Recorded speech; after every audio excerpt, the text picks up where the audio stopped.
고대 헬라 역사가들에 따르면 이 두로는 기원전 2700년 전 페니키아인들에 의해서 세워진 아주 유서 깊은 도시입니다. 페니키아인들은 어떤 사람들이라고 한다면 혹시 로마사에 관심이 있는 분들은 아실지 모르겠지만 로마가 지중해 세계의 패권을 잡는데 결정적인 전투를 두 번 치르게 됩니다. 포에니 전쟁이라고 해서 이 포에니 전쟁을 여기서 말하는 포에니가 바로 페니키아죠. 이 페니키아인들과 로마인들의 전쟁을 통해서 페니키아가 세웠던 카르타고라고 하는 제국이 무너지게 되죠.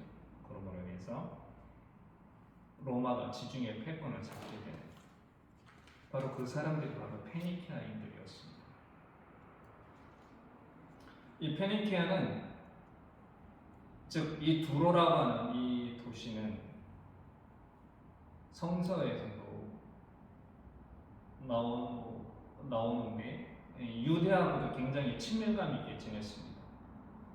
솔로몬이 성전과 자기 궁전을 세울 때 누구한테 도움을 받았느냐? 바로 두로 왕 히람한테 도움을 받았다는 얘기가 성서 열왕기 상에 나오고 있습니다.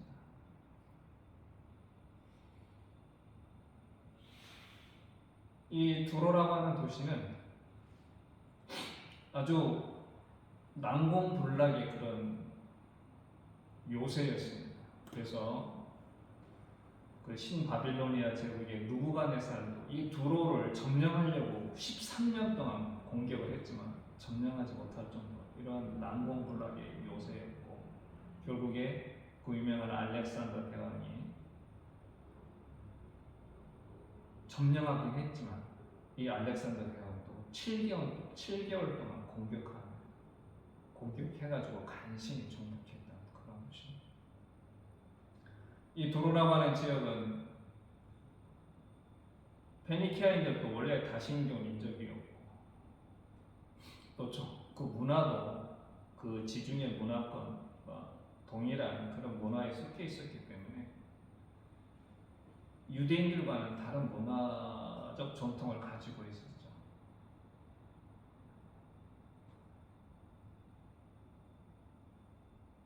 이 두로 지역에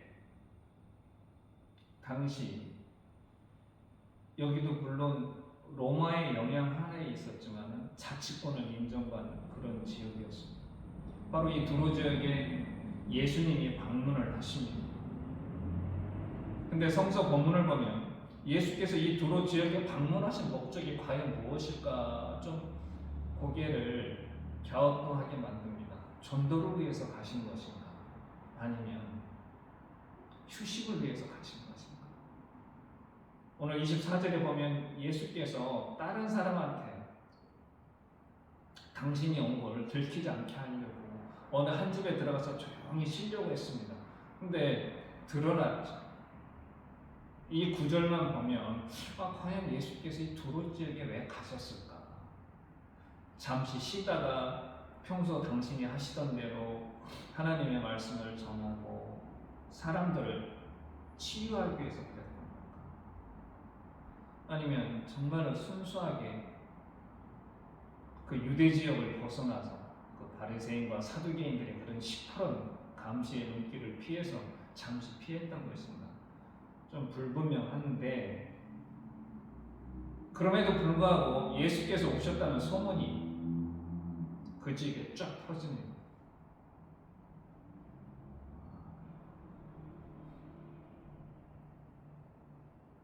그러자 수로보니게 여인, 즉 수로보니게라는 말은 시리아와 페니키아라는 말을 합성한 단어죠. 이 시리아 페니키아 출신의 한 여성이 예수께서 거기에 왔다는 얘기를 딱 듣고 예수를 찾아오게 됩니다. 근데 이 여인은 헬라인이었습니다. 글을 쓰면 잘 아시겠지만 성서 기자가 굳이 수로보니게 족속, 헬라인 이러한 어휘를 사용한 것은 다 다 의미가 있습니다. 제가 좀 전에 말씀드렸다시피 이 두로 지역은 유대인들이 활동하는 지역이 아닙니다. 쉽게 말하면 그 두로 지역이라고 하는 것은 유대인들도 물론 있었겠죠. 근데 헬라인들도 있었고 여러 인종들이 모여 사는, 즉 유대인들이 가지고 있던 신앙과는 동떨어진 그런 사이였던 거죠. 이 헬라 여인도 마찬가지였을 겁니다. 여러분 헬라 신화를 잘 아시죠? 그리스 신화. 이 여인도 그런 그리스 신화에 나오는 여러 신들을 모시고 살았을 겁니다. 바다에 나갈 때는 포세이돈 신한테 빌고, 또 숲에 갈 때는 숲의 신한테 빌고, 또 부엌에서 일할 때는 부엌을 관장하는 그런 신한테 빌고, 그런 다신교에 젖어서 살았던 여인이었을 겁니다.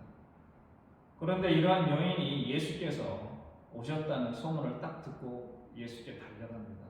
이 여인한테는 귀신 들린 어린 딸이 하나 있었기 때문에, 성서에 보면 귀신 들린 사람들이 어떻게 행동하는지 잘 아실 겁니다. 인간의 힘으로 제어가 안 되죠. 이 정신과 모든 것들을 귀신한테 조종당하기 때문에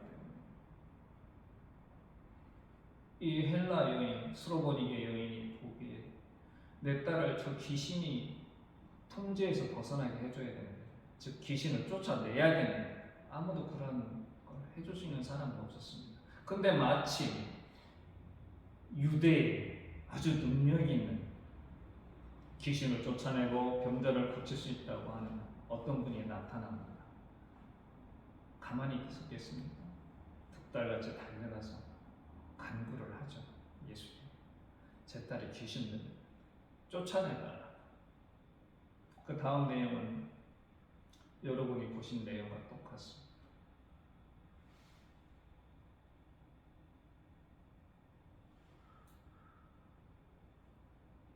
여기서 중요한 건 이 헬라 여인의 딸이 결국엔 귀신이 쫓겨나갔죠. 예수님에 의해서. 이러한 기적이 일어났던 것, 이러한 기적을 일으킬 수 있었던 요인이 과연 무엇이었느냐? 오늘 질문하고 싶은 건 바로 그겁니다. 잘 알다시피 이 헬라 여인은 여호와 하나님에 관한 신앙 믿음도 없었고, 또 유대인들이 그렇게 목숨같이 생각하는 율법에 대해서도 모르고, 전혀 모르고 율법을 지키지도 않았던 그런 여인이었습니다. 그런데 이 여인이 예수님께 가서 간구했을 때 자신의 딸이 귀신의 그런 통제 속에서 벗어나게 된 거죠. 과연 이러한 기적이 일어났던 게 과연 무엇에 의해서 이러한 기적이 일어났을까? 믿음이냐 아니면 행위냐?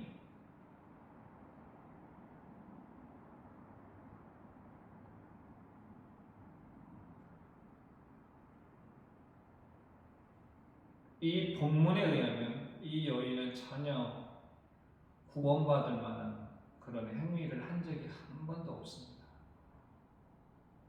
그럼 뭐겠습니까? 오직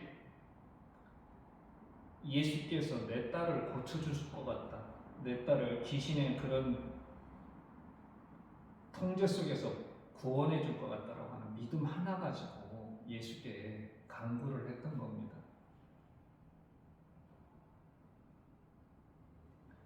기독교 역사는 항상 구원론에서 두 가지가 충돌을 합니다. 어떤 거냐?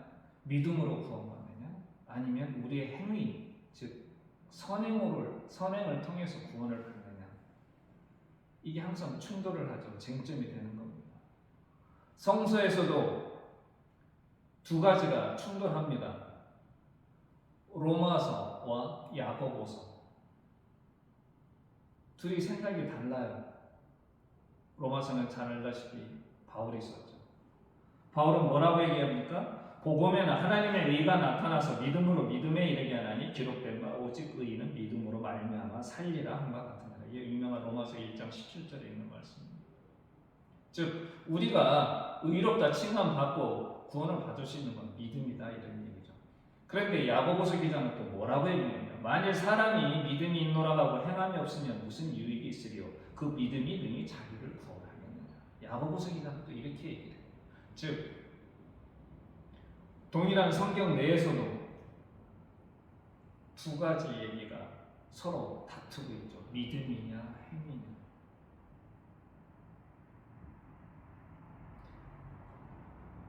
종교개혁을 우리가 보통 마틴 루터에 의해서 종교개혁이 일어났다고 얘기를 하는데 종교개혁의 가장 핵심적인 주장이 뭐였습니까? 우리가 어떤 행위를 통해서 구원받는 게 아니라 우리가 오직 믿음을 통해서 구원받는다. 이신칭의였죠.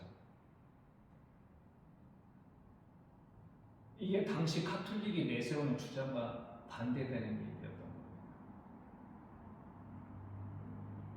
우리 장로교, 개신교는 바로 바울에서 시작되고 어거스틴을 통해서 루터와 칼뱅에 이르는 이런 이신칭의에 따른 구원을 믿습니다. 즉 믿음으로 구원받는다. 그런 신앙적 전통을 가지고 있죠. 오늘 스로보릭의 딸이 구원받는 것도 바로 그 엄마의 믿음 때문에 구원을 받았습니다. 그렇다고 한다면 성서에서 말하고자 하는 기본적인 성서 기자가 말하고자 하는 것은 너희들이 선행을 통해서 구원받을 수 있는 너희들의 행위나 너희들이 율법을 잘 지킨다고 해서 구원받는 게 아니라 오직 너희들이 믿음을 통해서 구원받는다는 얘기를 성서 기자들은 얘기를 하고 있는 겁니다. 그럼에도 왜 이렇게 우리가 구원을 얘기할 때 믿음과 행위가 서로 이렇게 계속 지금까지 부딪히고 있느냐? 서로 여러 가지 있겠지만 간단하게 얘기하자면 보이는 것과 보이지 않는 것은 그런 차이가 있는 거죠. 믿음이란 뭡니까? 믿음이 우리 눈에 보이는 게 아니죠. 유명한 히브리서 11장 1절에 이렇게 되어 있죠. 믿음은 바라는 것들의 실상이요 보이지 않는 것들의 증거다.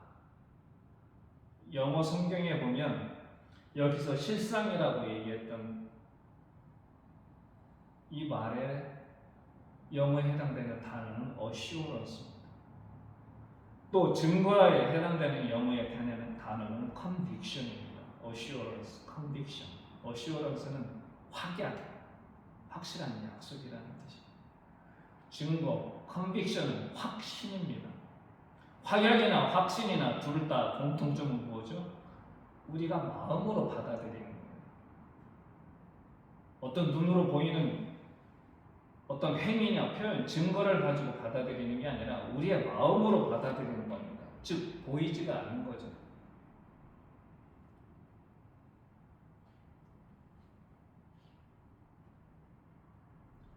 성서 기자들이 이렇게 누누이 이런 보이지 않는 믿음에 대해서 강조를 함에도 불구하고 우리가 왜 행위에 집중하느냐 그러면 불안하기 때문에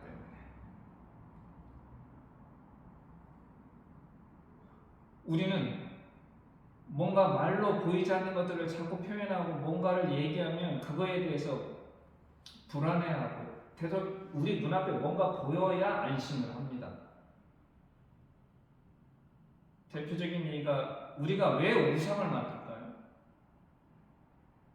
출애굽기 32장에 보면 모세가 시내산에 올라가서 하나님과 대면하면서 40일 동안 하나님과 대면하면서 시내산에 있을 동안에 이스라엘 사람들은 아론한테 뭐라고 얘기하냐면 32장 1절에 이런 말이 있어요. 우리를 위하여 우리를 인도할 신을 만들라. 이 모세 곧 우리를 애굽 땅에서 인도하여 낸 사람은 어찌 되었는지 알지 못함이니라. 10가지 재앙도 경험하고 홍해가 갈라지는 기적도 체험을 했지만 이 사람들은 여전히 불안했던 겁니다. 모세가 눈앞에서 사라지자마자. 그동안 자기들을 애굽의 그런 속박에서 구원해서 그곳까지 시내산 앞까지 이끌었던 여호와 하나님에 대한 확신이 없었어요. 그들은 애굽에서 경험했던 대로 뭔가 우리 앞에 보이는 신이 있어야만이 안심이 됐던 거예요. 그게 바로 뭡니까? 우상인 거죠.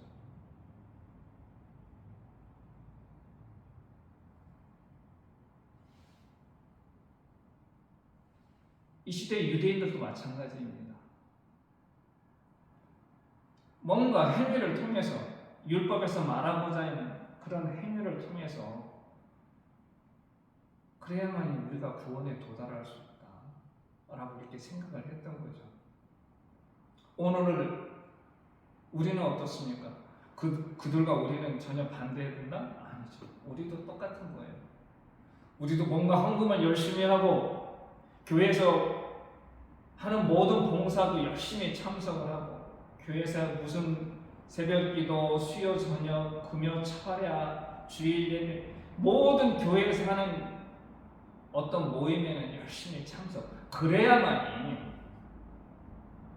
우리가 뭔가 하나님한테 인정받고 구원받을 것 같은 그래야 안심이 되는 거죠. 우리가 분명히 성서에서 분명히 말을 하고 있는데 믿음이 너희를 구원으로 이끈다는 얘기를 분명히 하는데도 불구하고 우리는 그러한 행위를 통해서 우리 스스로 안심을 하게 됩니다.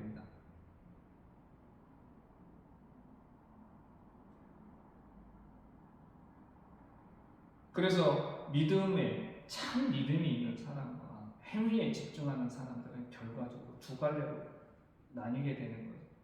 어떻게 되느냐? 참 믿음을 소유하는 사람은 주 앞에서 정말 겸손해지게 됩니다. 주님 앞에서. 바울이 고백한 대로 내 속, 곧 내 육신에 선한 것이 거하지 아니하는 줄을 아노니 원함은 내게 있으나 선을 행하는 것은 없다. 즉 인간은 무능해서 인간 스스로 하나님이 원하시는 그런 선한 행위를 할 수가 없다. 철저하게 우리 인간은 무능력하기 때문에 그리고 인간은 무지해서 하나님의 뜻이 무엇인지 우리는 제대로 파악할 수가 없다. 우리는 단지 죄인일 뿐이다 라고 인정하고 오늘 수로보니게 여인이 주님 앞에 와서 꿇어 엎드린 것처럼 우리도 그렇게 주님 앞에 꿇어 엎드릴 수밖에 없는 정말 자신의 모든 것을 내려놓고 주님 앞에 겸손해집니다. 그러나 반대로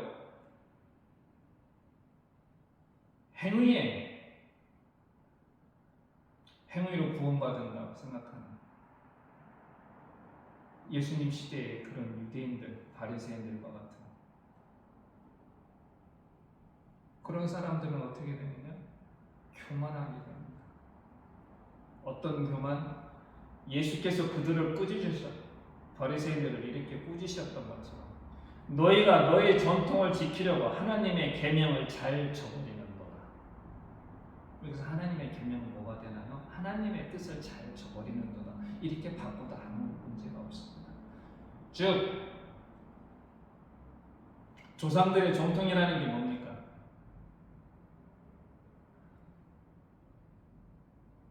율법 613가지를 어떻게 하면 잘 지킬 수 있을까 해석과 해석을 거듭하다가 결국에는 하나님이 그 계명을 제정한 본질은 다 버리고 오직 그 행위만 남았다. 그게 바로 마가복음의 7장에 나오는 시장에 나갔다면 손 씻고 뭐 씻고 뭐 씻고 뭐 씻고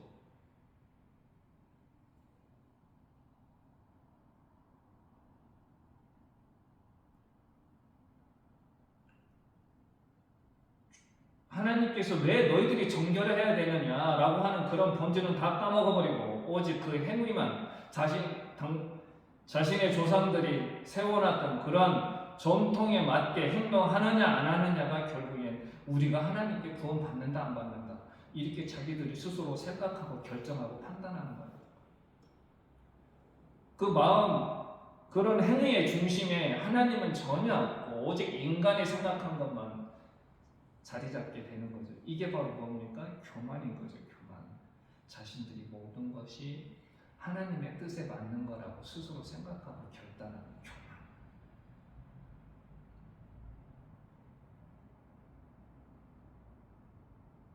우리도 오늘도 500년 전에 종교 개혁을 통해서 이게 무너진 줄 알았는데 여전히 우리 가운데 이게 살이 잡혀. 이런 인간의 생각, 인간의 뜻이 하나님의 뜻을 대체해서 우리의 신앙생활을 결정하고 우리의 모든 것들을 그 뜻에 맞춰서 행하게 되는 그런 어리석음을 범하게 되는 거예요.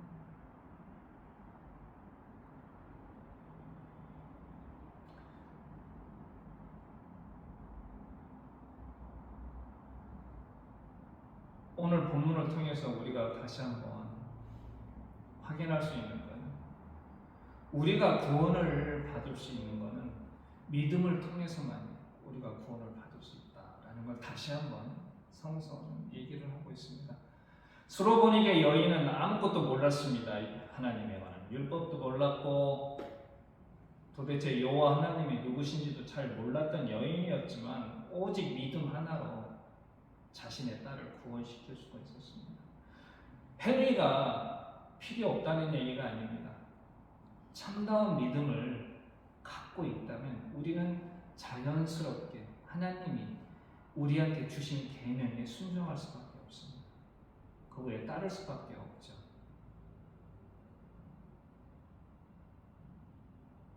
그러나 중요한 것은 그 모든 것에 우선해서 믿음이 그 모든 것의 밑바탕이 되어야 된다는 겁니다. 우리가 이웃을 도와주고 어려운 사람들을 보살펴주는 이러한 행위 자체를 거부하는 게 아닙니다. 우리는 성서 기자들이 말하고 있는 그 행위의 중심에 뭐가 있는 건지에 대해서 우리는 한 번쯤 짚어봐야 되는 겁니다. 왜 우리가 그런 행위를 해야 되는 걸까?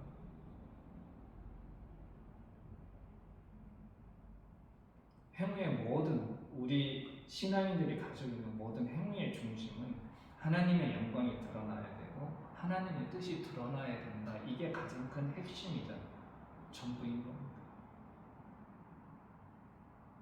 인간이 섣부르게 판단하고 결정한 그런 것들로 인해서 하나님의 뜻이 하나님의 원하던 하나님이 주신 그 계명의 본질이 사라지면 안 되는 거죠. 이런 것들을 이루기 위한 가장 큰 기본이 뭐냐? 우리 마음속에 참 믿음을 소유하는 겁니다. 그리고 오늘 수로보니게 여인을 통해서 우리가 또 하나 알 수 있는 것은 구원이라고 하는 것은 누구에게나 열려있다는 것. 보편적인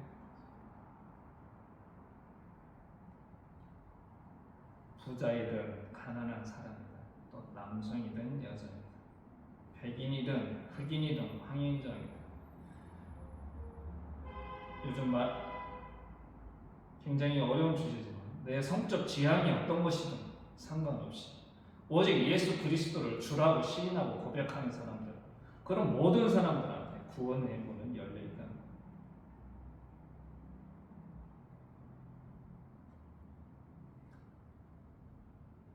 바울이 문을 했던 것처럼 우리가 가지고 있는 믿음은 우리가 스스로 소유하고 있으면 되는 겁니다. 우리가 가지고 있는 믿음의 깊이가 어느 정도인지 모르겠지만 그걸 가지고 누구를 정죄한다거나 비판할 수는 없는 겁니다. 왜냐하면 그 역시 하나님의 형상으로 지음받은 하나님의 피조물이기 때문에 그저 우리는 우리가 가진 믿음으로 오직 하나님만을 바라보면서 주님 이 땅에 다시 오시는 그날까지, 우리가 주 앞에 가는 그날까지 그 믿음을 순수하게 지키면서 가는 그게 바로 우리가 신앙인으로서 가져야 될 바람직한 자세라고 저는 생각을 합니다. 이제 또 한 주가 시작이 됐습니다. 우리 앞에 우리를 흔들리게 하는 어떠한 일들이 우리 앞에 닥칠지 아무것도 모릅니다.